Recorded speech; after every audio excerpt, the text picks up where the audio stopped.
try something a little bit different today. Because I actually think Sony right now looks almost exactly like where Porsche, the car company, used to be. So I'm thinking something in the $600 to $800 range, which isn't totally foreign to them. They can do this. Sony is the only company I see right now putting 4K displays in their smartphones. So for the mass market phone, 1080p. Just do a premium mid-range 120 hertz 1080p.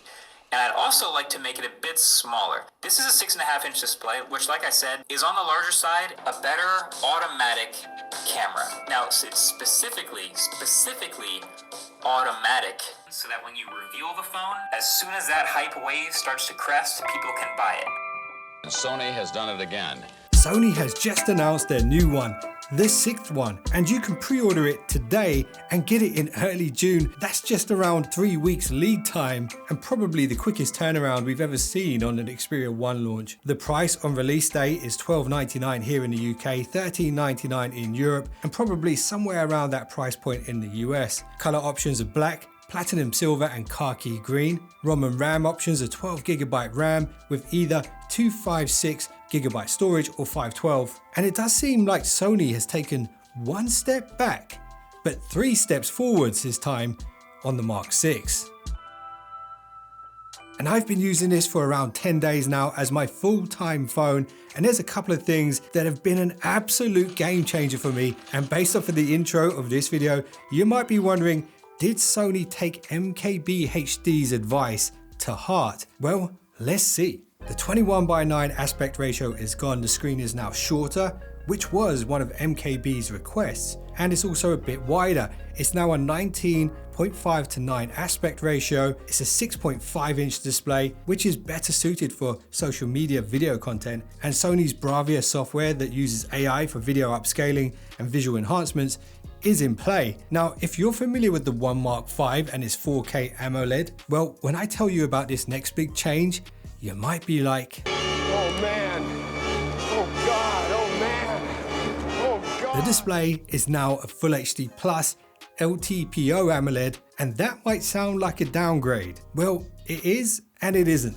Hear me out. The 4K display from last year might be one of the most pixel dense and color accurate displays ever on any smartphone, but the reality is it was maybe a bit of an overkill for most people, and it was certainly not the most efficient panel out there because it only had the ability to adjust between 120Hz refresh rate and 60. Now with this one, the Mark VI, it's just as color accurate as before, but now it can adjust from 1 to 120Hz, which gives it power saving precision, and on top of that it has less pixels to power. But that's not all, it has the ability to get 50% brighter than the 1 Mark V could. So if you're one of those people that's worried about the back step from 4K to Full HD Plus, don't worry, it's all good. It's alright.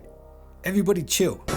Alright everyone, chill. It's a very good and very efficient display, and as much as it pains me to say it, there isn't much noticeable difference in quality between the 4K and the Full HD Plus. The difference is very subtle. Now, what I'm about to tell you might surprise you, but this is the first Sony Xperia 1 with a vapor cooling chamber, and on top of that, it's got the new Snapdragon 8 Gen 3 at its core, which is 25% more power efficient, and at the same time 25% faster than the previous gen that was used on the Xperia 1 Mark V. So ultimately this means the Xperia 1 Mark VI can run at peak processing speeds for longer without thermal throttling. And I'm sure a lot of people will tell you about this, but I'm going to go one better. I'm actually going to show you the difference that it makes with a bit of Predator vision. So Stick around. this thermal test is very experimental, but just so you know what's going on, let me give you a little walkthrough as to what you're actually looking at here. So this little chart here on the right hand side indicates blue, dark blue is cold, very, very cold, and the white up there being the hottest. And see the little blue crosshair that's floating around? That's actually the coldest spot at the current point in time. And there's also a little red crosshair that's floating around just behind the bar here. That's the warmest point that the thermal imager can see. So the Mark V is the phone on the left, the Mark VI is the phone on the right. So by the end of this test, we should have a really good idea how much of a difference the vapor cooling chamber makes to the Mark VI.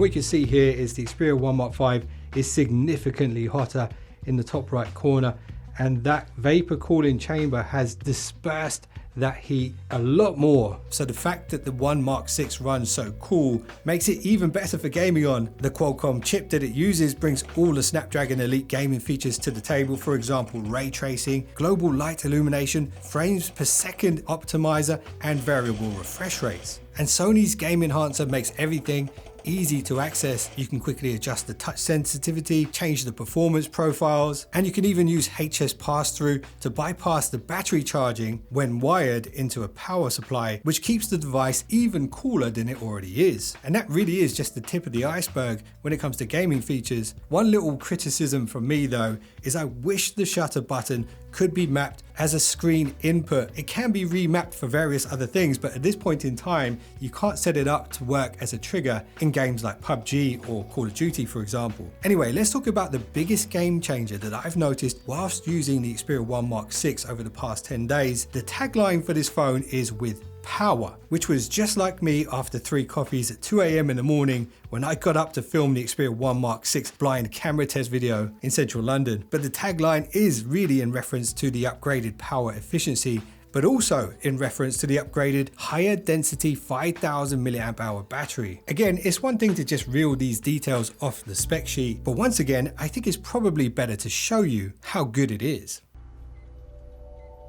Show me. So when this phone arrived, it had 80% battery in it, and it delivered 10 hours and 22 minutes of screen on time straight out of the gate. And that was with me installing all my apps and exploring all the new features and using it as my main full-time phone. And Sony say they have retuned the charging algorithms to prolong battery health. The charging speed seems to be somewhere around 25 watts, although it is capable of going a bit faster at times. Sony say it can go from 0 to 50% in 30 minutes, and I tested that theory and it is in fact true. And I have posted a full 0 to 100 charging test on this phone, so I'll link that in the description below. Anyway, with this new algorithm, after 4 years of continuous usage, the battery degradation in comparison to other popular phones would be minimal, and I guess only time will tell. And in regards to updates, Sony will be supporting the Mark 6 with 3 years of Android updates and 4 years of security updates. So let's talk about the design now. Sony has kept all of the fan favorite features and unique design aspects that make the Xperia 1 stand out from the crowd. Things like the textured back panel, which is surprisingly made from Gorilla Glass Victus 1. And if you're wondering about the front glass, it's Victus 2. It's still got the toolless SIM tray with expandable memory card slot, which can handle up to 1.5 terabytes of extra storage. So this means There's a lot of potential for aggressive expansion. the headphone jack is back and now upgraded with all new premium audio circuitry, which presumably is technology that they've brought over from the Sony Walkman division. And Sony's audio upscaling software is still here. They call it the DSEE Ultimate. And the stereo speakers have also been upgraded and appear to be a square-shaped driver. They kind of look like miniature X-Balance drivers that Sony uses on their portable speakers. And the stereo balance from right to left is perfect, and they are forward-facing speakers, which is not the case with most other popular phones right now. Usually one's firing out to the side, one's firing upwards, and quite often they're not well balanced. And here's a little demonstration of that.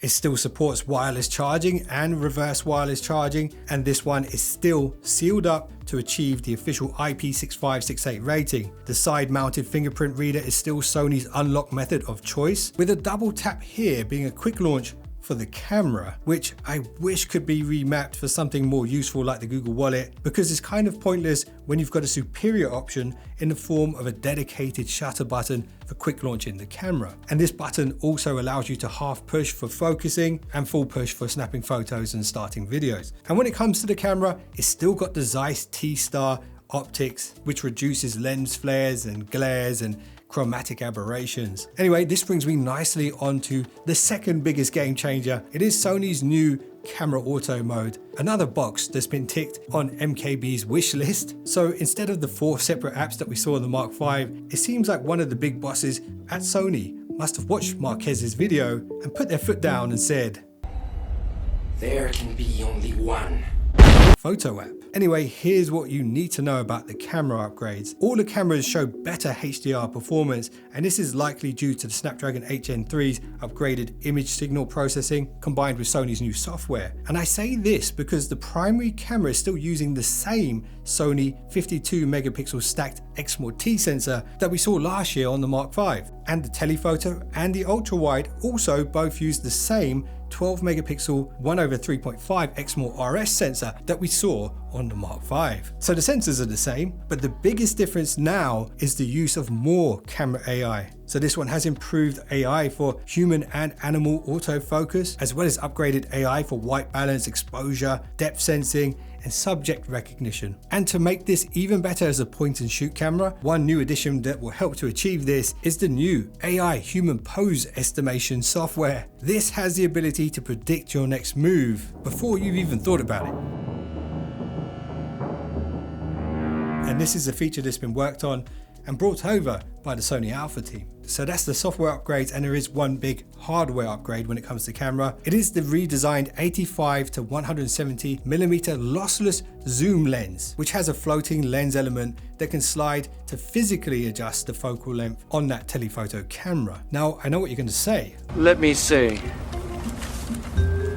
And it does work fantastically well, but something you need to know is the aperture doesn't stay consistent when you zoom. It does close down a little bit at the longer distances. It ranges from f2.3 to f3.5. And if you're not a camera person, that will make no sense to you at all. So moving on, there are really 3 key differences to the camera software and hardware now. The upgraded AI, the upgraded telephoto, and the upgraded user experience, which is much more user-friendly now for people who just want to point and shoot, which is most people, to be honest. But for photography enthusiasts, Sony have still added in their advanced photo pro mode within the One Camera app, which just like before resembles the Sony Alpha camera interface. Here you get access to all the camera options, including 30 frames per second, burst shooting mode, and you can even turn off the AI guidance systems if you're a photography purist and you feel like you don't need it. And right now on release day, Sony is still working on integrating their Video Pro and Cinema Pro features into this One Camera app. And the word on the street is that this update will be coming to the Mark VI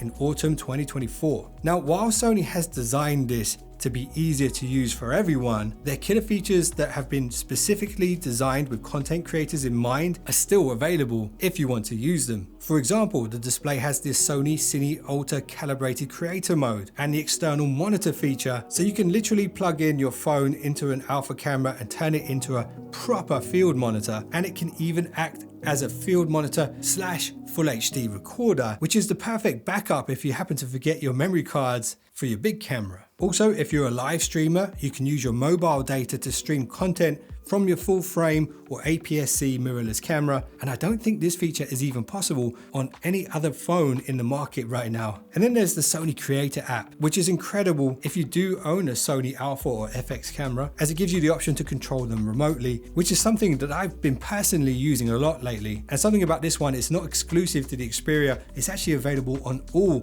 iOS and Android devices. And listen, even if you don't own a Sony camera, and maybe you never plan to, you can still level up your content creation game with this phone, and even more so when you combine it with the Sony Grip and Mini monitor, which have very cryptic code names. I'll put those on screen because I can't remember them.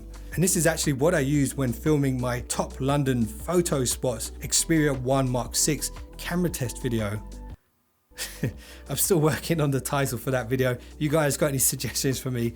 Leave it in the comments. And something that I think is invaluable for aspiring creators is the Sony Product Showcase mode for video. This is where the cameras will lock on to whatever's closest to the camera, which makes it the perfect mode to use if you're doing product reviews. And the cherry on the cake here for creators is Sony's Video Creator tool. It's a video editor which can basically do all of the editing for you, and it's really designed for social media video content. So the reality is, it does seem like Sony have taken MKB's wise words and ran with them. The size is smaller, the display is lower resolution, the auto camera mode is improved, and the price, Well, the price is $12.99. Still pretty high, but reasonable for what you get for the money. And the actual availability on the device is actually closer than it's ever been before. So basically, most of MKB's wish list has come true. Anyway, here's my final thoughts on this. In the past, the Xperia 1 seemed to be designed with one particular type of customer in mind, but now, in my opinion, the 1 Mark VI